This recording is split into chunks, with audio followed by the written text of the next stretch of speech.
عزتمند مسلمانانو ورونو دا دویمه وظیفه ده د درود شریف. نو په دې وظیفه باندې ځان پوه کړئ او په صحیح طریقې سره دا وظیفه شروع کړئ. ان شاء الله الله جل شانه بساسو ټول مشکلات ختمي او الله جل شانه بساسو ټول جایز حاجتونه دا به پوره کوي. زمونږ د بیان دا تر اخره پورې واورئ ان شاء الله چې تاسو به ډیره زیاته پیدا بکیږي او دا بیان او دا وظیفه دا خپل نور ملګرو سره په مخ باندې شیر کړئ چې دا غي هم پیدا وشي او هغه به مونږ ته دواګانې کوي او ان شاء الله تاسو به پوره پدې کې حصے الله جل شانه به تاسو ته نیکی درکړي. او دا ویډیو چې تاسو څومره لایک کول شي لایک کړئ. تاسو د لایک د وجې به دا نور مسلمانانو ورونو ته په مخ کې باندې لاړ شي.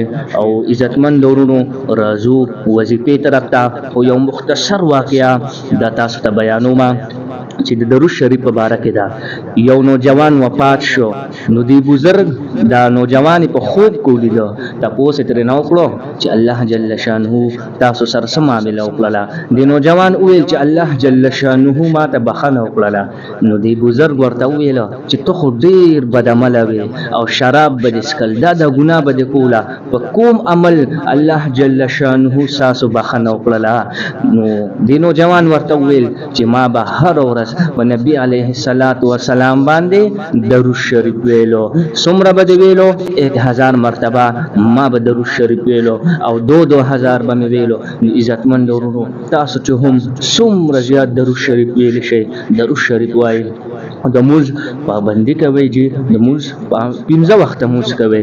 چې کله تاسو 15 وخت موز کولو نو تاسو وظایف دا بکار کوي دا نور وظایف دا پرېګ دی او ان شاء الله تاسو د درود شریف دا وظیفه شروع کوي صلی الله علیه و آله وسلم. کو وګد درود شریف نشي ویلې نو دا لند درود شریف وایي صلی الله علیه و آله وسلم. نو زما عزتمند ورونو تاسو به وایي چې دا مونږه سټیم کو څومره تعداد به کو دا به تاسو دا وظیفه تاسو د سحر د مز نه پس هم کول شي ماسپخین د مز نه پس هم کول شي هر ټیم جی کول شي او دس کوي او کبه او دس کوي جی او خپل خبره ده چې یو کس په او دس کې کوي. نو مندو اورونو 1000 مرتبه تاسو درود شریف شروع کوي او ان شاء الله دې طاقت به تاسو وینئ.